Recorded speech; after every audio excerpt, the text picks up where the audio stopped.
tocávamos uns temas, depois de voltar dos Estados Unidos, mornas, bossas, jazz, tudo. E precisávamos assim de um nomezinho assim rápido. E eu propus-lhe nomes de cocktails, fomos ver à Wikipédia, tipo Tequila Sunrise, mais clichê não havia, estás a ver? E o Bloody Mary, Cosmopolitan. Mas foi o Real Bermuda. Pá, fácil, dá para dizer em português.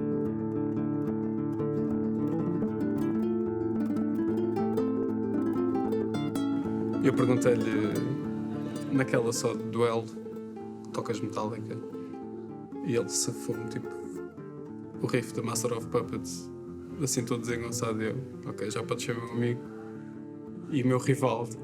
Eu toquei o Master of Puppets e ficámos amigos até hoje, né? Reza a lenda. Eu lembro-me perfeitamente de a guitarra estar sem cordas e eu estar a aprender a tablatura do Switch Aldemine sem cordas.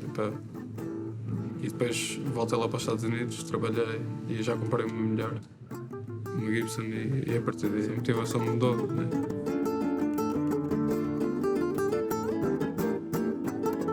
De repente aparece na cabeça aquela melodia e além da melodia aparece o corpo todo por trás, aparece se calhar outros instrumentos. Não pensas assim, esta melodia é mesmo fixe e agora se eu metesse este acorde não tenho capacidade sequer para isso. Mas pronto, nós somos um bocado diferentes de composição. O André tem desde sempre a cena de escrever. Eu tenho mais facilidade em arranjar, tipo em ser confrontado com uma ideia e aquilo sugerir-me algo. Às vezes desmonto muito, estás a ver? Só que aquilo dá-me um primeiro motivo e faz-me balançar com os próximos. Acontece, eu acho, naturalmente. Temos ideias muito diferentes, mas isso não nos impede de fazer música juntos e de criar qualquer coisa. Acho que é... A mensagem acaba por ser uníssona. A mensagem acaba por ser uníssona. Acho que em geral queremos transportar o ouvinte para outro lugar, mas não usamos palavras, então fica a interpretação do próprio ouvinte em que lugar é que ele quer estar, em que lugar é que ele se sente bem. Eu quero passar glória eterna, estás a ver? É isso que eu quero passar. Quando tu fazes música, quando a gravas e na era digital que nós estamos, e quando tu metes na internet, está para sempre, estás a ver? Se tu escreves numa pauta também está para sempre, é verdade, mas pronto, à distância de um clique, podes ir lá ouvir. Quero mesmo marcar esta época, este sítio onde estou eu neste momento e para a frente, estás a ver? É muito mais do que música, é um manifesto. É noites de bebedeira em que tocamos variações de uma certa música nossa e que no dia a seguir dizemos tipo, aquilo estava melhor ontem, estás a ver? E pronto, e depois a música tem aquela metamorfose, porque um bêbado é sempre sincero, não é? Consegues chegar a lugares que sozinho não conseguias. Nem tu, nem outra pessoa. Ou outras pessoas. Então acho que é a vantagem de trabalhar em grupo. A nossa música, para nós, tem uma vertente algo plástica. No sentido em que pode ser... Podemos tocá-la agora assim, mas daqui a uns tempos podemos também invertê-la. Temos essa abertura a incluir outros músicos. É um desejo que nós temos de futuro, não é? Tipo, fazer cenas com muita gente, com muita gente diferente, porque a nossa música também vem de muitos sítios diferentes, coisas que a gente ouviu. Lançámos só o EP, teve uma resposta muito boa, já o vendemos quase todos, imprimimos 400 edições, já foram quase todas, é bom. Tens o Alentejo, que foi a primeira mesmo música nossa, a primeira grande obra, digamos assim. Concluída. Tens a primeira música concluída, não diria a grande obra. A parte 1 já está,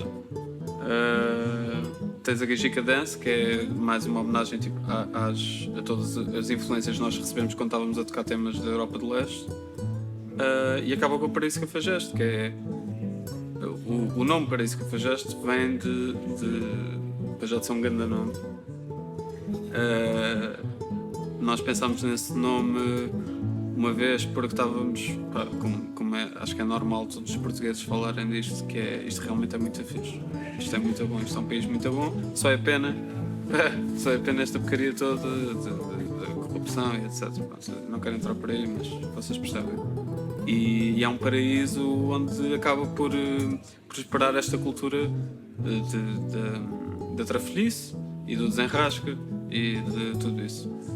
Mas, mesmo sem ignorando isso, isto é realmente o melhor sítio para viver. Eu não quero morrer, prefiro morrer pobre aqui do que rico em qualquer outro país. Estás a ver? Há uma parte do Paraíso Cafajeste onde aquilo vai tudo abaixo e depois vai para cima na parte final. E eu tenho que estar mesmo concentrado aí. E quando eu começo a dar as primeiras notas, aparece-me um gajo com a mão estendida com uma cerveja. Deixou a cerveja cair, tudo em cima da guitarra. Tive que abortar a missão. E vieram-me a dizer que era o coveiro da aldeia. Portanto, já bebi da boca, da mão. Da boca, não. Já bebi da mão do coveiro da Bill. E a outra, pá, estávamos a tocar na Cadriceira e para ajudar estávamos a tocar uma das músicas mais calmas, a Alentejo, e aquilo é uma seara assim infinita de som, não é? Muito calminho, e um grilo decide pousar mesmo no microfone no meio do palco. E o grilo estava mais alto do que as nossas guitarras. Tivemos que fazer um dueto com o grilo.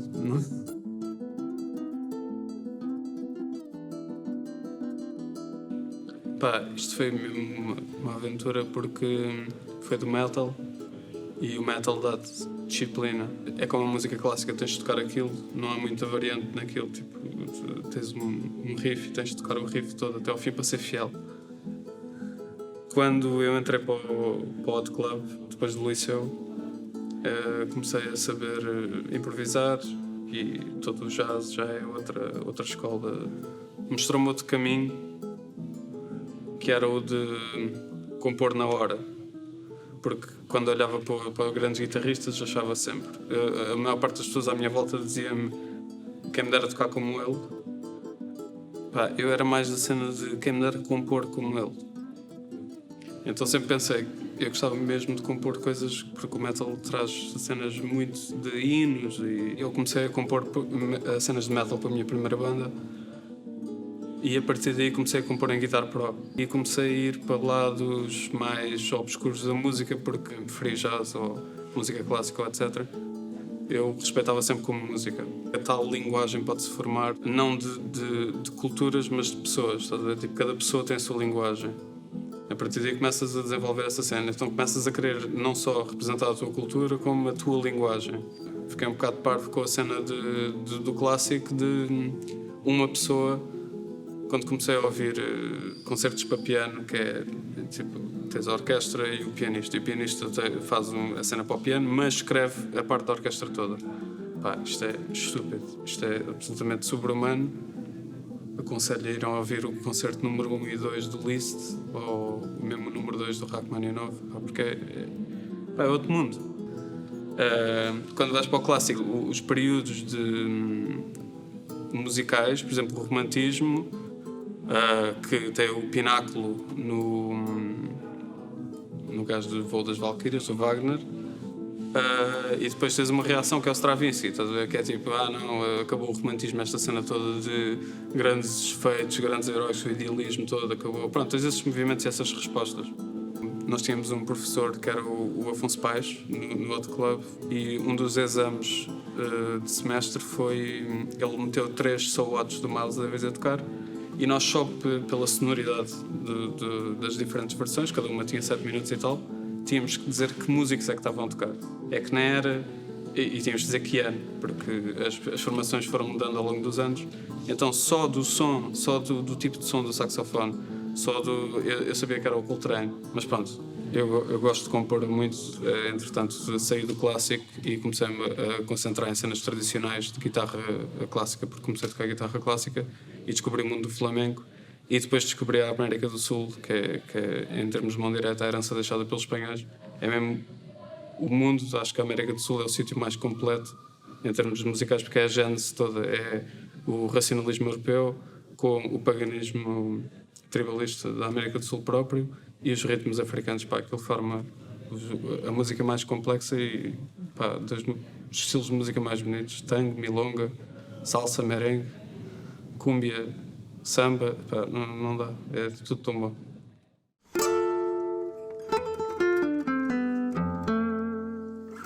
Podes trabalhar como se fosse uma orquestra, podes tocar sozinho e agora dizem, mas podes tocar sozinho harpa, piano, mas eu posso tocar sozinho em qualquer lado. Posso tocar num telhado, em qualquer lado. Uma coisa prática eu consigo andar no dia a dia e a qualquer momento utilizar. Então faz com que consigas trabalhar num convívio com amigos e nem sempre tiras dali algum proveito, né? Porque tens que perder tempo com a série, mas aquilo surgem-te ideias e coisas assim e tens sempre à mão para explorar. Surgem sempre coisas assim. Pá, a gente diverte-se a conviver, a beber copos e a tocar guitarra. Ou seja, nós temos ensaios, estamos a trabalhar para chegar aos nossos objetivos. Pá, olha, temos que melhorar aquilo, ver aqui isto. E depois, hora do descanso, estamos outra vez com a guitarra ao colo, pronto, a desbundar, não é próprio, não é, mas ou seja, fica sempre presente. E pronto, é um instrumento bastante fácil, dá para tocar baixinho à noite, depende dos vizinhos, mas dá, normalmente. É possível, a trompete não era possível, tuba não era possível, as pessoas chamam a polícia, né, querem prender.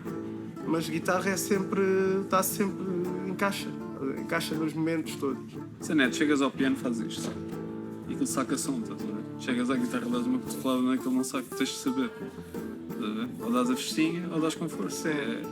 Isso é a cena do timbre, tem muito som, tem muito tipo de som dás a mesma nota de 20 maneiras diferentes, infinitas maneiras diferentes. E quando começa a ir à volta do mundo à procura dos sons que as culturas todas diferentes tiram da guitarra porque só tinham mesmo aquilo, aí é que dá para ver mesmo a quantidade estúpida, pá, de sons que não parecem guitarras. Sempre tu achas que já foi tudo descoberto, descobres que não, aquilo é um ciclo.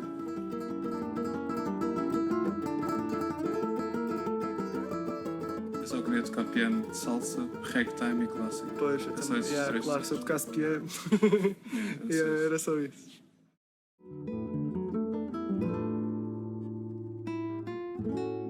Foi em casa da nossa amiga Ana, assim, que foi a pessoa que fez parte do nosso design do nosso primeiro disco. A pintura interior é uma pintura dela.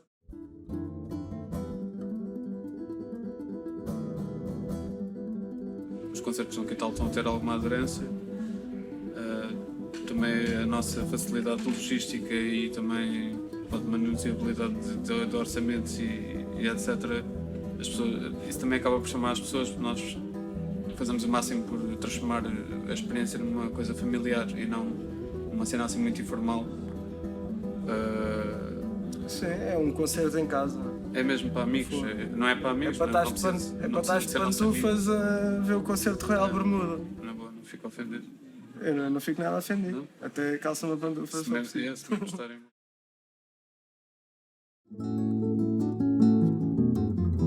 No princípio já trabalhamos com outras pessoas também, mas o Rui foi uma pessoa que, apesar da amizade e das ajudas, há muita gente, muitos técnicos que já nos ajudaram, a mim pessoalmente em muitas coisas, pronto, amigos que são técnicos e que acreditam que as coisas que estás a fazer podem ir mais para a frente antes delas darem dinheiro. E o Rui foi uma pessoa que se chegou logo à frente assim.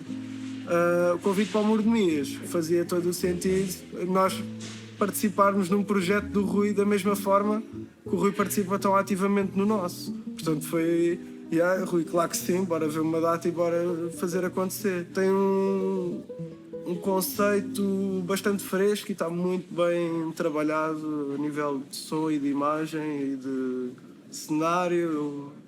Eu acartei aquela lareira para lá com eles e aquilo tiveram um grande trabalho e tudo independente e com junção de forças do Rui, do Paulinho, do Luís Ratinho também, que também foi nosso colega no liceu. Pronto, esse trabalho em conjunto, pronto, é aquela coisa, acreditas numa coisa, vamos fazer. E eles fizeram muito bem, acho que foi incrível para nós, muito, muito importante para nós pertencer a esse programa por todas as razões, como músicos, como amigos, como banda, tudo isso.